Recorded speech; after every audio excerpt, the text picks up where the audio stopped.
He knows a lot about it, so it'll be great to hear him again. Let's welcome Brian Boyd.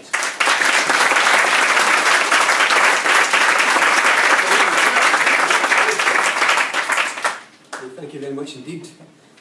This is a bit scary, actually. I don't do too many talks in bars, and I very rarely do it in my jeans. My wife did say to me anyway, Brian, take your suit off. You're going to stand out like a sore thumb. So I'm in my jeans, I've got a cardigan on, I'm in a bar, and I'm out with my comfort zone. So anyway, a few days ago I'd emailed Craig just to double check really what it was you were expecting by way of a theme or a title.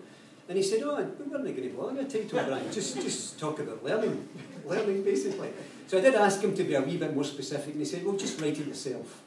So just write your own blurb. So those of you who've seen the website recently will know roughly what I'm going to speak about.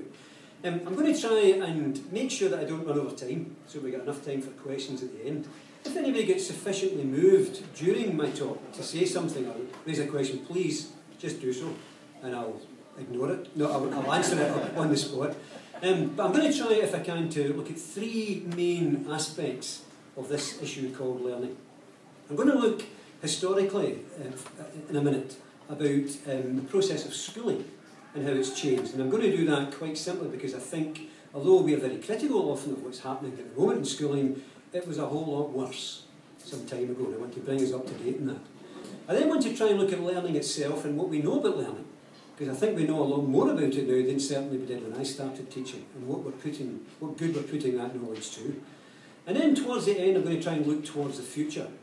I'm going to look at what education might look like in the common weal, for example. Irrespective of what happens in the referendum, what kind of education system could we aspire to, and have we got the courage to do that? Along the way I'm going to be controversial and provocative. I'll say some unpleasant things about HMI and people like that, but I'm sure that'll you'll warm to me the more I do that. But I'm going to have a go at some shibboleths and some myths that I think are still fairly well established within the education system. So, I mean, if you do get upset about it and you do feel that I've gone too far, then just engage me. You know, just say, excuse me, could you maybe just expand on that last point, or a way back to East Kilbride, or something along those kind of lines. I don't mind how you do it. Now, I should say that I'm not going to be serious for the whole time. I know education is a serious business, but I think most of you who are teachers will know that if you've not got a sense of humour, you're never going to be a teacher. So I'm going to try, if I can, to lighten things a wee bit. So there might be the odd wee bit of laughter. There may even be the odd tear, because I'm going to try and deal with some issues that are quite kind of emotional. Certainly for me anyway, but maybe not for everybody. So I'm just warning you in advance, okay, just to get the hankies ready, just in case you need them, okay? So I'm going to start, without any further ado, just by giving you a kind of historical introduction to me. And I'm going to start a generation ago. I'm going to start in 1913. Just trying, I quite like symmetry. You know, so in 1913 my father was born, 2013 I started drawing my pension. I think that's reasonably symmetrical, isn't it? So I just wanted to let you know what the experience of the Boyd household has been in Scottish education, just as a way of tracking the changes that have taken place. I've got in front of me the last ever report card that my mother had, and this was in 1932. And the interesting thing about this report card is it's from the advanced division of a primary school. So those of you who are alert at the moment will know that she never got to secondary, never made it to secondary. I discovered later, I hadn't known this as I was growing up, that neither did my father.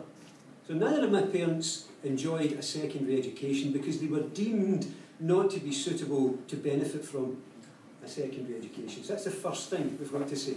And then we've got the contents of this little document. This is the report card. Some of you are sitting there thinking, is that it?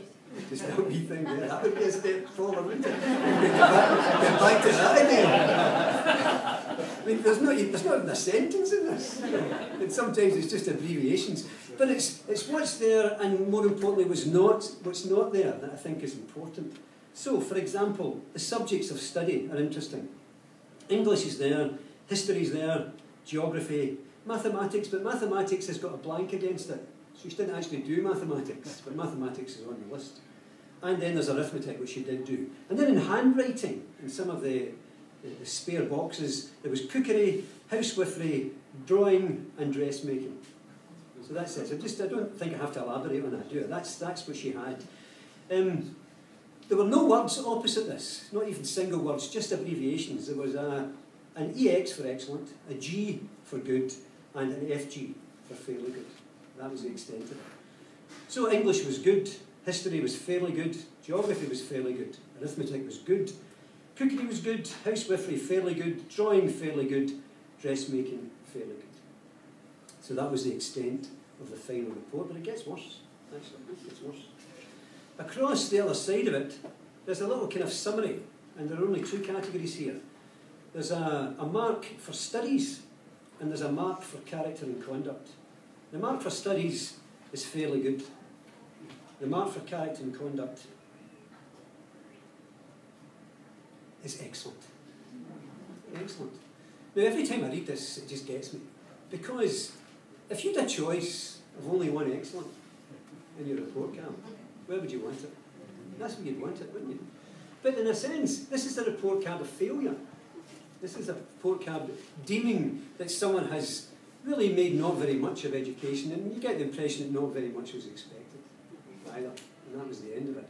So that's the first thing I want to say, because again, it was news to me when I first encountered this, that secondary education wasn't universal or compulsory at that point. Now, by the time we reached the point where I'm going to school, things have changed. We've had a war in between times. And by the end of the war, the statute had been enacted that secondary education was going to be universal and compulsory. So I was born in 1948, might as well just get it out of the way, 1948, baby boomer and so on. So by the time that I got to primary school, a number of things had happened, not just nationally but also within the family. We'd moved, for example, from Partick, which is now part of the West End, but wasn't then. West End began halfway up Byres Road in those days. So we'd moved from Partick to Drumchapel as part of slum clearance. That's the phrase that was used. And I went to school there. The first school I went to was a converted block of flats, because I went into school building yet. And then maybe about primary 4 or 5 we went into a purpose-built building. So by the time that I got to the end of primary school, two major things became clear. One was that because there was selection, then I had been selected to go to a senior secondary school. The second thing, which is even more important, and I'll come to the reason why in a minute, was that in primary 7 I got picked to play for Glasgow primary schools against Dundee at football. That's cool, isn't it? Very cool. I'm so proud of that. Anyway, I was selected to go to a senior secondary school, but not just any senior secondary school. A prestigious senior secondary school. So prestigious, it took me 2 buses to get there. A bus from Chapel into George Square, and a bus to Townhead. Right, because there were 2 schools up in Townhead, you've got to make a wee guess. I was at That's the which one I was at. And the point here is that this was a senior secondary education, and that was an education that would lead me inexorably towards a career, if I wanted it, which would involve going to university. So that was a big plus when you compare it to what my parents had experienced. But of course, only 35% of people got that chance. For every one of me, 2 of my classmates didn't get it. They were written off. They were basically told that they were non-academic, non-certificate. So while things had got better for me, they hadn't got better for the majority of the population. Fast forward on to my son. Now I'm really only doing this unashamedly because my son expects a mention when I do this kind of thing. He's just become a wee bit of a minor celebrity. So my son went to primary school in East Kilbride and secondary school in East Kilbride. And I'm in awe of the work that the primary schools do. I'm a secondary school teacher, and I'm telling you, if I had only had the chance over again, I'd have become a primary school teacher. Because they do a fantastic job. Not just in covering the entire curriculum, teacher by teacher, but in terms of the kind of moral, physical, social, emotional development of young people. It's it's a wonder to behold, in a sense, what they managed to achieve. And our son had a fantastic, absolutely fantastic primary education. He then went on to Duncanrig Secondary, and again went through Duncanrig, doing a number of things that I could only have dreamt of. He, for example, was a public speaker at school. I never spoken in public until I'd become a principal teacher of English. He got involved in music. I was non-musical. I would tell you the story of how I found out I was non-musical, but that would make you cry. I would seriously, and I don't really want to pull the heartstrings for too much. But he went through becoming musical, which I'd never achieved, and got a bunch of hires at grades that I could only have dreamt of. Seriously, it was such a fantastic, positive experience, and one that led him on also to university. Now, what's my point? My point is that in all sorts of ways, gradually over time, the education system, the place in which formal learning takes place, has been improving. So I would say, as Andy said earlier on, yes, it's good, but can it do better? Now, I'm going to try and argue that there's still a lot of scope for improvement. There are still a lot of people in our education system who are failing. And a lot of that failure is linked inexorably to poverty and inequality. So somehow or other, although we can congratulate ourselves and say we have got an education system which has been learning its lessons generation by generation, it seems to me we're at a point now where some serious decisions will need to be made.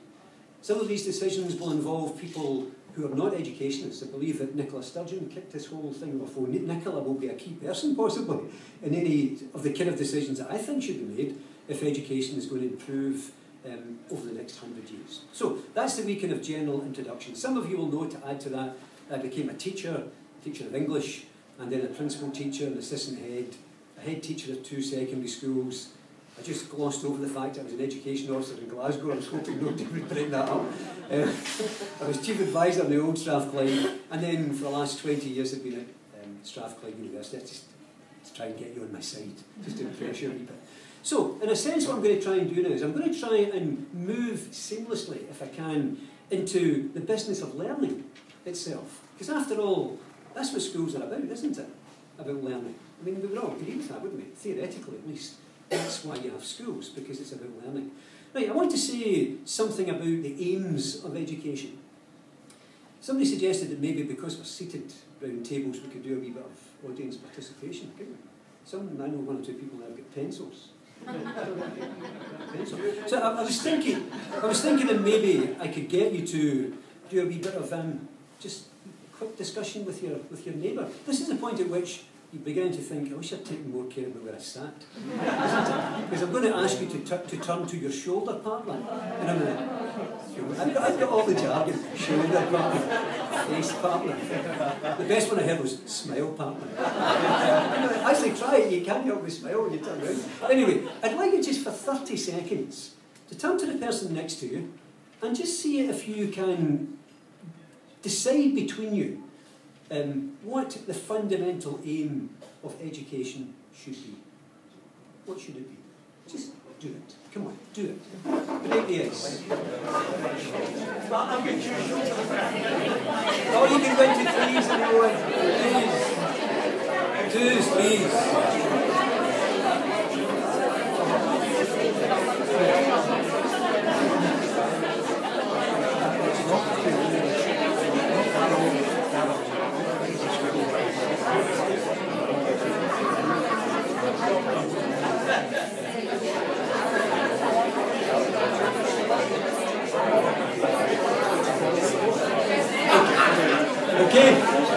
Okay, can I bring it to attention? That was slightly more than 30 seconds, it doesn't matter. Okay, now, what I'm going to do just now is, I'm going to leave your discussion for a second, and I'll come back to it after this next little episode, and I'm going to talk to you a wee bit about the business of coming to decisions about aims in education, and then we'll try and test that out against your own aims. Okay? So, one of the things that I omitted to say, because I was judging my audience, I might as well get it over with, was that I was a member of the group that produced Curriculum for Excellence. Actually, some people cheer when I say that. Anyway, so I was a member of the group that produced Curriculum for Excellence. Now, I was saying to Craig just before we started, Curriculum for Excellence was an interesting episode in my professional life. It came out on the back of the so-called national debate on education that I think it was Cathy Jimison had set in motion. Now I'm saying that knowing that I've got some blank looks in front of me, because if you blinked you missed it. I mean, it wasn't a great debate the way they had in the 1970s in UK. It was a national debate, and all the usual suspects contributed: the teachers' unions, parents' bodies and so on. And essentially the conclusion was the Scottish education was actually okay. There were no major problems with it. People didn't think it needed a complete overhaul, but there were certain issues, not least the fact that the curriculum was overcrowded, not least the fact that there wasn't time for creativity and for thinking, and also because that some of the transitions were anything but smooth, not least the transition from primary to secondary. So when we set off on an endeavour to try and come up with a kind of big picture, a kind of vision of where education may go. We weren't looking at nuts and bolts, we certainly weren't looking at the exam system. I'll come back to that a wee bit later. And as we were nearing the end of our process, the person who was the chair, who was a civil servant, kept using words like uplift and aspirational and all these kinds of things that this report might do when it hit the streets. And actually, I have to admit, we all get kind of caught up in that this was going to be something that was going to be a paradigm shift, a game changer in terms of education. And of course we should have known, shouldn't we, that as soon as we handed over the document, it would then be taken by civil servants, and then by HMI, and then by directors of education, and by the time it reached anybody, things were going to happen. The ink was hardly dry on it when things emerged like levels. Levels. Somebody had put levels in, and we never put levels in. I still to this day don't know who put levels in. And then grades, kind of grades appeared attached to those levels, and you just had this sense of deja vu. But uplift was what we were looking for.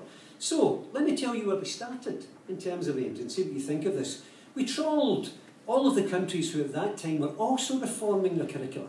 And of course it was just after the millennium, there was a millennium effect. People were looking to review all sorts of things, so everywhere from Tasmania to North America, and so we're looking at their curriculum, and we tried to see what they were doing. And we also found, which was fortuitous, a set of aims that had been produced by UNESCO in 1998. They were called 4 pillars, but we saw them as aims of education. Now the interesting thing about aims, and this is what I would do if you were all still practising teachers, I would tell you to get your pencils out, and I would ask you all to write down the aims of your school, verbatim. You've all got aims. All schools have the aims. Some schools have mission statements.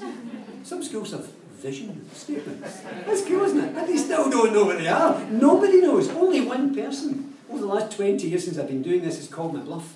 A teacher in Turriff Academy stood up in front of all of his colleagues and recited the school aims word perfect. Well, I mean, the staff just fell about. I didn't think it was that funny. Apparently, he'd been interviewed for a job the day before. And as you guys just learned them, just in case they came up. So, that's the first thing. Everybody's got aims and nobody knows what they are. But we started off with a set of aims from UNESCO, and here is a set of aims that's worth thinking about. They're easily memorable, and each of the 4 elements contains the word learning.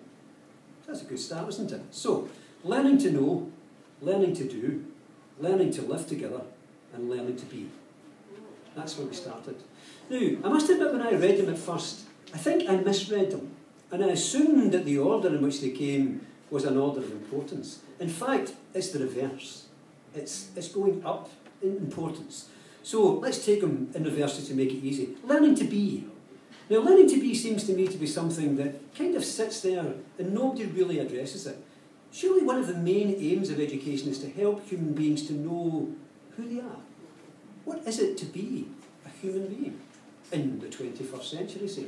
What is it to be a part of a particular community? What is it to be someone who perhaps has a sense of spirituality? Why am I here? All of the big existentialist questions. And in terms of learning, what kind of learner am I?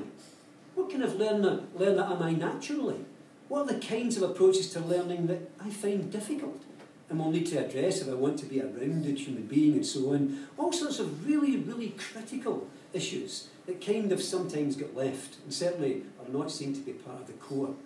Now, learning to live together. Now, I don't intend to say too much about that. 2 things mainly. Learning to live together, I think in Scotland historically, we've always seen as being important.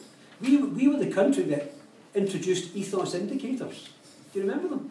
Ethos indicators. Sounds like oxymoron, doesn't it? Ethos. But in fact, it was an attempt to come up with a series of instruments, I think you would call them, that would enable schools to get under the skin of their establishments. In other words, what do pupils think about what's going on here? What do parents think? And what do teachers think? And if there are discrepancies, then why are there discrepancies? So in a sense, we've always taken ethos as being important, and the whole business of guidance, as it used to be called, pastoral care, and so on. So learning to live together seems to me to be critical. Look at the world around us. If we don't get learning to live together right soon, we're in trouble, aren't we? We're already in trouble. And yet learning to live together seems to me to be something that is always further down the pecking order than some of the other big heavyweights that I'll come to in a second. Now, what about learning to do? Now, this is where I could do a wee bit of audience participation. I'm just wondering, I don't expect any hands to go up, how many people here who, when they were in teaching, those of you who are teachers, were teachers of so-called minority subjects? You know, practical subjects. You know, the ones that don't matter very much. You know, things like music. I mean, all that stuff that came on before us, I mean, all that singing and stuff, you know, art. I mean, I was speaking to an art teacher earlier on. I'll proudly put on that. I'm still teaching though, I'm not finished. I know, yeah, I know. You still get some things to do. So, yeah, so all these subjects, you know, that are kind of practical subjects but don't really matter now. I'm only half joking. Really only half joking. Because there's still something of a fight going on, isn't there? Within the battlefields of education for parity of esteem. For subjects to be treated with equal importance. Now, let me ask you another hypothetical question. If you were to think of your life outside of the workplace, and those of you who are no longer working can think about when you were, all of the things that you did in your spare time, you know, in your leisure time, all of the activities, the hobbies, the pastimes you're involved with, I'd be willing to bet that about 90, maybe 80% of those would fall into the category that we used to call expressive arts. Literature, the arts themselves, television, reading, outdoor pursuits, all of those kind of things. And yet, in the curriculum, when we had 5 to 14, what did those subjects get? 15%. Something's wrong. Something's wrong. They're not even looking beyond the walls of our educational institutions to see what it is that real people do and what makes them who they are, what makes them distinct and different from other people. So, of course, the last bit of learning to know, is the really important bit, isn't it? Because that's the bit you can measure. That's the bit that you can examine. That's the bit you can give a mark to. That's the bit that you can actually do statistical stuff with. You know, does anybody know what SQA does with exam marks? Does anybody really know? Seriously. I mean, SQA seemed to me have always suffered from hubris since I was a young teacher. And even the meltdown of the year 2000 hasn't dented that. There's no humility whatsoever. You send in all the stuff and then it comes back to you. When I was a young principal teacher, we used to have to order all of our candidates and we had to draw a red line. Those who were going to pass and those who were going to fail. I never got that right. Never, ever, once got that right. There were always kids I was sure were going to pass. We didn't. And vice versa. But SQA had done something with the marks. Now, it seems to me, in a sense, that what we can see now, looking at education on the ground, is that learning to know might be the least important bit of learning for schools. Because you can learn to know anywhere. Anywhere. There's been a revolution in that, hasn't there? You just look at the impact of computers on how people learn, access to learning. You can get into the US Library of Congress via your computer if you want to get there. Get into NASA. A lot of good stuff downloadable for free in NASA. You want to go there. So, I mean, in a sense, I suppose what I'm trying to say is that maybe it's time to recalibrate the aims of education. Maybe we need to be saying that what worked for me and didn't work for my parents really won't do when you look beyond what's happening just now into the 20th century, 21st century. So I'm going to try, if I can, to come back to that. Now, this is where I want a wee bit of feedback now. Anybody like to shout out? This is liberating. Those of you who used to work in schools, you get a chance to shout out without putting your hand up.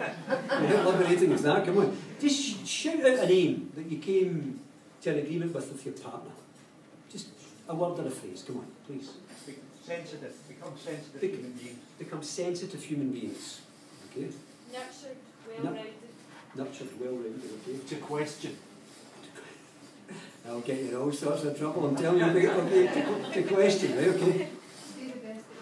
Right, be the best that you can be. Any others? Andrew, you got the right answer, to be. To be, did you? Or not to be. Okay, any last one? Personal development. personal development. Okay. Now, the point I'm trying to make here in a sense is that the bulk of those contributions there were not immediately examinable. Right? So there isn't an exam that I know of that would determine how sensitive you were. But that maybe leads me to my next most trenchant criticism of the current state of play in education, and that is examinations dominate schools. Dominate. And I don't use the word lightly. I'm working with a school in East Kilbride just now as a critical friend. They wanted me to come in. Why? Because there are 3 schools in East Kilbride. There used to be 6, but they closed them. And then they rebuilt 3 mega schools under PFI. Don't let me go down that route. And you've now got 3 rather versions of B&Q. That's what it looked like from the outside. It probably needs big orange lettering and you can walk in there for your DIY. So they're huge, huge establishments. Now, I'm working with the school. Why did they want me to work with them? Well, because they're worried that they're not converting their success in S4 into 5 good hires in S5. That's how specific it is. That's how specific. So why are they worried about that? They're worried about it because there's a little league table gets formulated in East Kilbride News every year. I was head teacher of a school in East Kilbride for a run, I can remember it. And essentially what it says is, number 1, St Andrews and St Bride's. Number 2, Duncanrick. Number 3, Calder Glen. Or you can swap those 2 round. And they're asking the question, what do we do with our current 5th year, that's the pupils who are already there, to improve their hires? It's the wrong question, isn't it? Now, I understand why you need it, and we're trying to look at how you empower young people to make the best of their education, but the question needs to be asked a lot earlier, doesn't it? What are we doing when they enter early years to help them to be sensitive individuals, to be all they can be? There's no point in waiting till we get to 5th year and starting to focus in on one small aspect of their entire lives. At the end of the day, if they do get the 5 hires, it will get them maybe to where they want to go to in terms of work, but it won't necessarily tell you anything about them as human beings. So, in a sense, examinations seem to me to be the first things that need to be challenged. We need to ask ourselves the question, if the 4 aims of Curriculum for Excellence, at this point I could pause and you could chant them to me. Successful learners, confident individuals, effective contributors, responsible citizens. If they are in fact the aims, how will anybody know if we've achieved them? Because the examination system won't even tell you if you've achieved the first one, successful learners. It will tell you those who passed the test. It won't tell you how successful they are at learning. Now, at this point, I'd like to illustrate that, if you don't mind, just by, again, a personal reference. I mentioned my son earlier on. Now, Chris went through primary and secondary in East Kilbride and had a great time. And I'm so grateful for the education that he got, and it led him in to do law at Glasgow University. Now, Chris had sailed through most of his school examinations, very rarely had any difficulty. And I can remember to this day, my wife and I were just talking about it recently, when he came downstairs from our house, just maybe a week or so before his first diet of end-of-year examinations, and I've never seen him look so distraught. His face was ashen. I said, "What's wrong with you, Chris?" "I can't learn this stuff," he said. "I can't learn it, just can't be learned." I said, "What can't you learn?" He said, "I've got 150 cases to learn for one exam and 150 cases to learn for another." I said, "So what's a case?" "Well, a case is a one-liner. It's Boyd versus Smiley, Grand Theft Auto, Hamilton Sheriff Court, and then a date and maybe something else. And that's the case. And you've got to learn 150 for this particular exam, just in case you need to cite it. Okay? So, what do? I'm supposed to be an expert. I sit him down, we talk through some strategies. Why don't you make a wee story out of them? Maybe see if you can find something humorous about them. Maybe you could do a wee rhyme or a poem or something. None of that was working. At least not in sufficient quantity to cover the 150. So, about a year or so earlier, I helped to found an organisation called Tapestry, and we bring people from all over the world to talk to us about learning and so on. And one of the people we brought was a guy called Tony Bazan. Been across him. I took my son to a Tony Bazan conference. Tony Bazan invented, as Tony would tell you, mind mapping. Okay? So I took my son with me, and at the end of it I turned to him and said, "Well, what do you think, Chris?" And he gave me a look that only a 17-year-old can give his father. He looked at me pityingly and said, "Snake oil salesman." that was his view. Seriously, he had dismissed everything he'd heard that day, because as far as he was concerned, this guy is a snake oil salesman. Now, there are elements of Tony's work that approximate selling snake oil. But I mean, he's got a reason. So I said to Chris, why don't you mind map your case as well? That went down like a lead balloon. I said, try it. Go upstairs, try and find a way of mapping them. Well, he came back down, and I've got them with me if anybody wants to see them at the end. He came back down with a very rudimentary form of mind mapping. Different coloured paper, different shapes, and said, test me. And I started to test him, and he began to sink in. Now, the moral of this story is, he then mind mapped his way through university. I've got a book here of about 60 or 70 mind maps, which I think are just fantastic, because he got really into it. Now, what's my point? My point is that if we are not equipping young people to continue even with formal learning, after all the effort we put in with examinations, what are we equipping them for? That should have been a no-brainer. He gets 5 A's, he goes to university, he should sail through those examinations, because they're just examinations. He's good at them, he's always been good at them. But somehow or other, learning had got missed.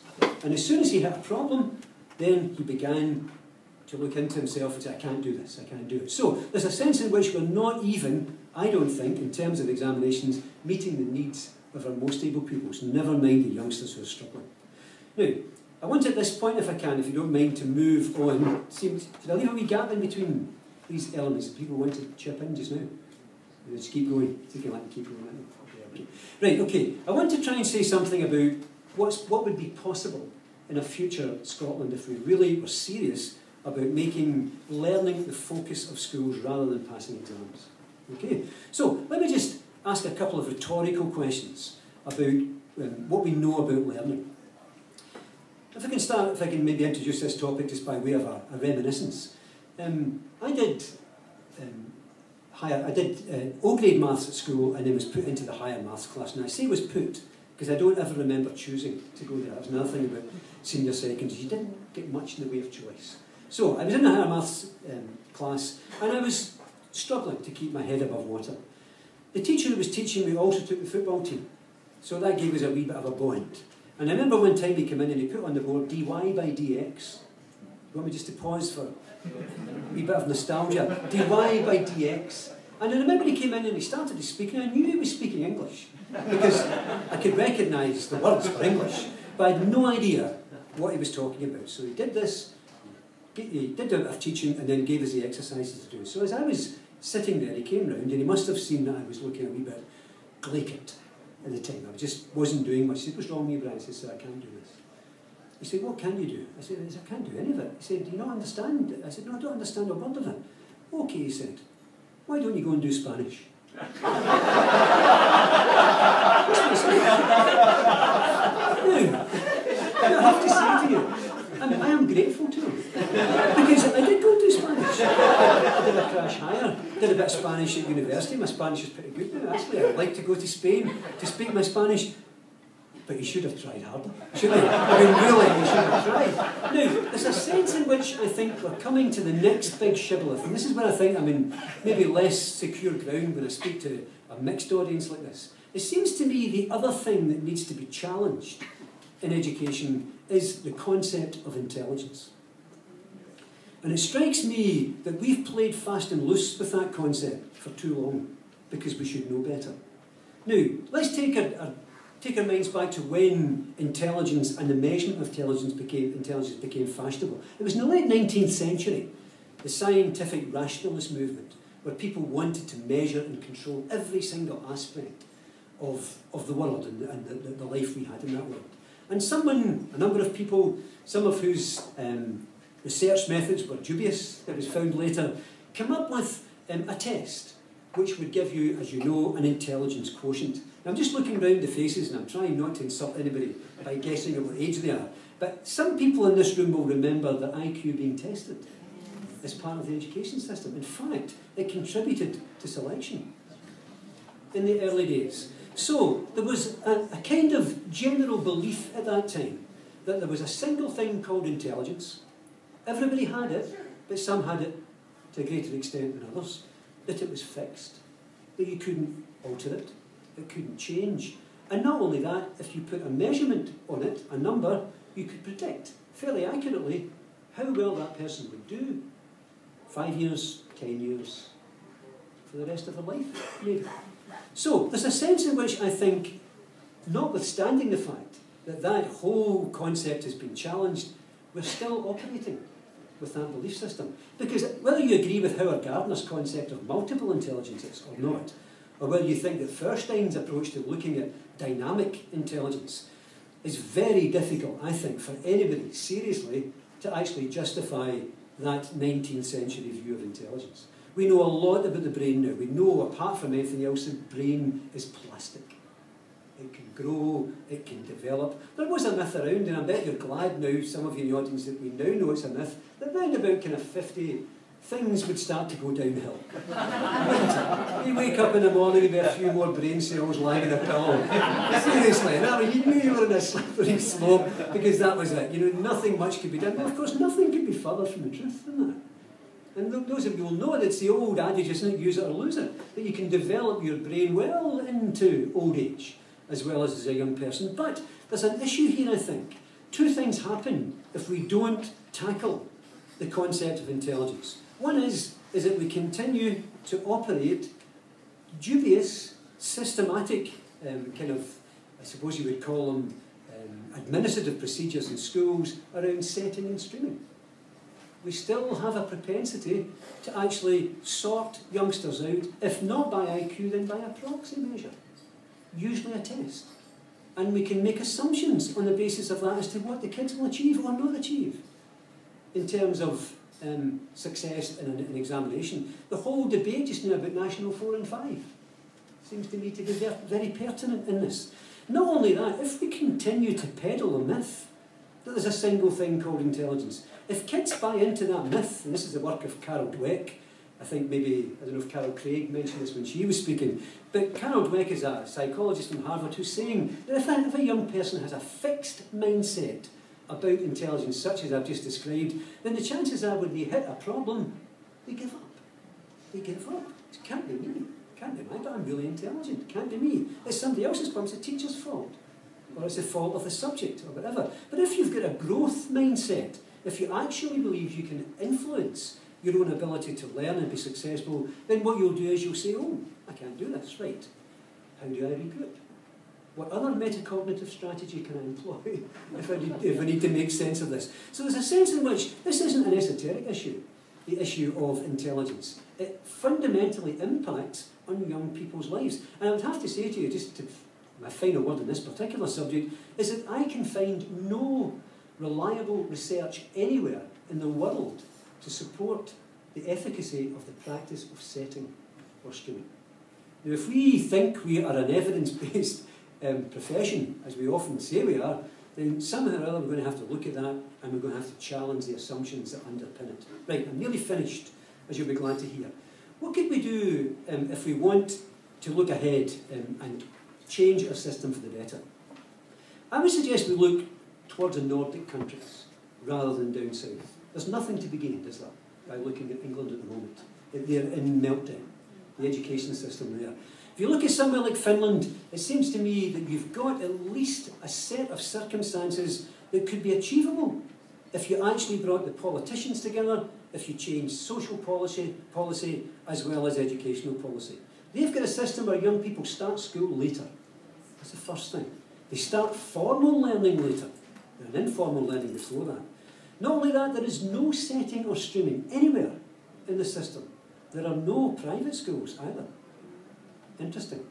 Examinations only happen round about the age of 18, when young people require them to move on to whatever it is they're going to. And I think the most telling thing of all is that teachers there are highly regarded because they have high levels of qualifications, usually at master's level. And I've left the best to last. There's no inspectorate. They abolished the inspectorate 20 years ago. Now, it seems to me that that's completely, if you like, consistent with a view where you trust the people who have got the job of helping young people to become better learners, educating the whole child and so on. If you really trust them, then you don't need to be measuring them at every turn. Now, I'm realising that I'm on a kind of roll here. I could go on for another hour, but there's going to be a pop-up restaurant coming in here in about 2 minutes and we can't stay. So I'm going to stop at that point, and I've only got one last thing to say at the end, which I'll use as a conclusion. Conscious, no time for questions yet. Let's open it up. Questions, please. Hard ones, preferably. No point asking easy ones. Yes? Everything that you as an individual have just said is spot on. Everything that you and your core team developed in the core CFP that was handed over to civil servants is spot on. Looking at the 4 pillars of education, as you described them, looking at the Nordic model, that's all spot on. Okay. I can feel a butt coming here. A few layers away from that, there are coal-face teachers whose intentions are spot on. Now these are all things that you've pointed out, you've explained how relevant they are. Yeah. You did say that the layer in between those two, the layer of civil servants who completely arsed up your CFE, your core intentions of CFE, the layer of education officers without any classroom experience who rolled it out phenomenally. You're suggesting any practical solution to that failed system of Kafkaesque mess in education? Well, I mean, actually, the solution to that's really quite easy, if only people would see it. And the solution involves engaging the teachers who will implement the policy in its rolling out. Right? Now, if you think in a sense that that's a new phenomenon, I brought with me, and I always bring this with me, and I hold it up, and there's a wee group of the audience that are all swooning already. This is women of a certain age, I have to say, sorry, I didn't mean that to be sexist. But this is a primary memorandum. This is arguably the most, what would you say, innovative policy document that ever came out in Scottish education. It was aimed at primary, right? Only at primary. 1965 it came out.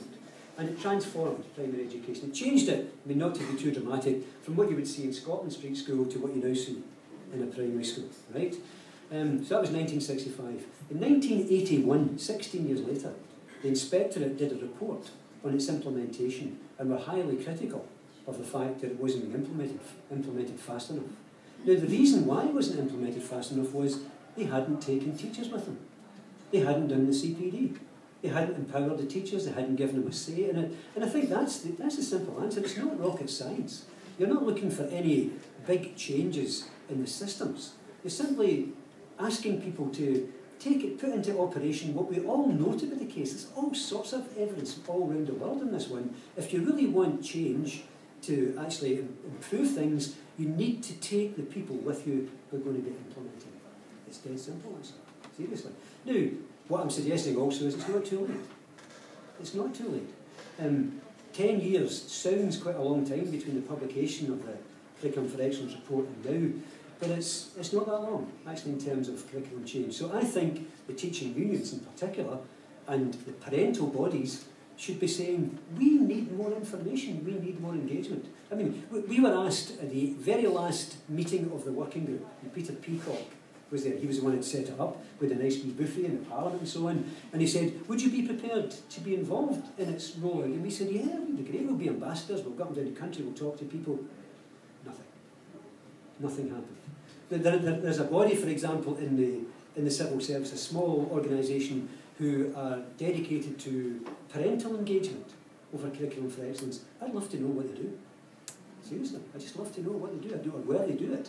So it's a dead simple concept. If you want change to be embedded, you need to take the people with you who are going to be implementing the change. Dead simple. Can I ask Yes? about the system in Finland? Did they have to change it at some point in the past? Oh yes. Oh no. The Finnish system was very similar to ours in the mid-1970s. Now, of course, what they did is what we haven't been able to do, at least in my lifetime, and that was realise that education and social policy are absolutely intertwined. And I mean, I'm a great believer in the comprehensive system, but if you look at the history of the comprehensive system, it's had very little opportunity to achieve its goals. Because first of all, you had Thatcher, and everything that happened after that, and then, it pains me to say so, you had 3 successive New Labour governments that did very little to promote comprehensive education. So in a sense, it's still a very young kind of part of the organisation. But what they did was they saw that you couldn't have the comprehensive ideal achieved if you had ghettos, in parts of your country, if you had parts of the country where the schools were not comprehensive, where you had Eastwood and Glasgow, East Renfrewshire rather than Glasgow, cheek by jowl. You know, so in a sense, it's a travesty of what the comprehensive ideal is. So in a sense, what you have to do is you have to change policy, you have to look at employment, look at the wage system, look at the taxation system, look at housing policy.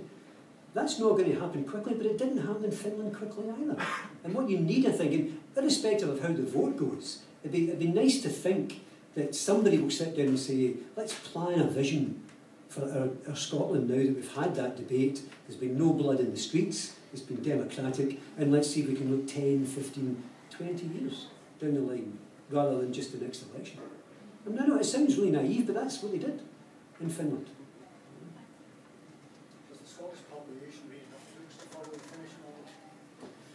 Well, it's interesting.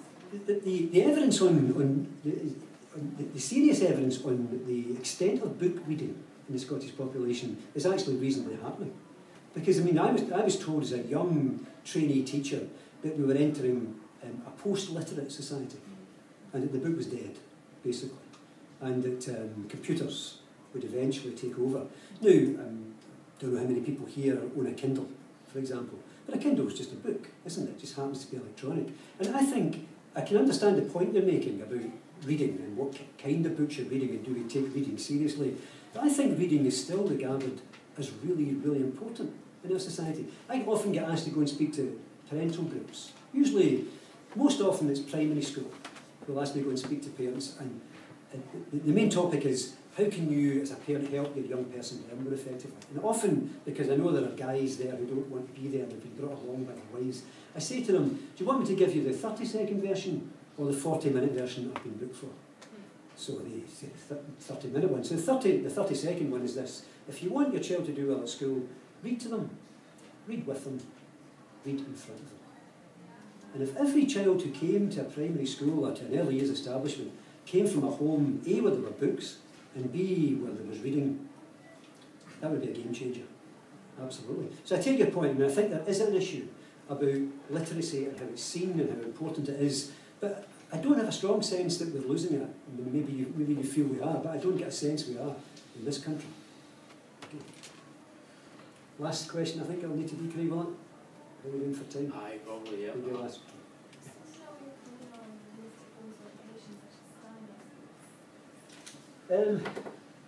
Well, Repeat the question, Brian. sorry, yeah. What's my view on holistic approaches to education, like the Steiner schools? I must say I'm absolutely in favour of holistic education, but I'm not always in favour of specific examples of it, right? I think some of these schools come with their own baggage, their own take, if you like, on what the world is like, which not everybody would share. But I think they're a shining light in the sense in which they try and at least put up front the notion of holistic education. There was an HMI report written in the year 2000 about primary schools in Scotland, which was entitled Educating the Whole Child. Now, I think that was a giveaway, even although they didn't recognise it, because that's the job, isn't it? The job is educating the whole child. And at the moment, that's completely distorted by the emphasis on examinations. And when it comes to it, when kids get further up the secondary school, the amount of time they get given to other aspects of learning and self-development diminishes, because the examinations simply dominate. So, I mean, I don't particularly have a view on specific versions of a holistic education, but I'm absolutely in favour of the concept of holistic education.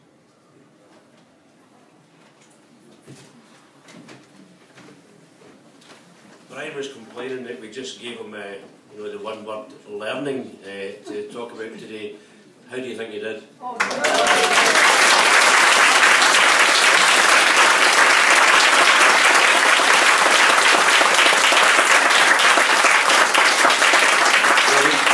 We try and get folk along here to talk who we know that we're inviting just because we want to hear what they've got to say. So whatever they want to talk about is what we want to hear about. And, you know, Brian is exactly that sort of guy. So thank you very much.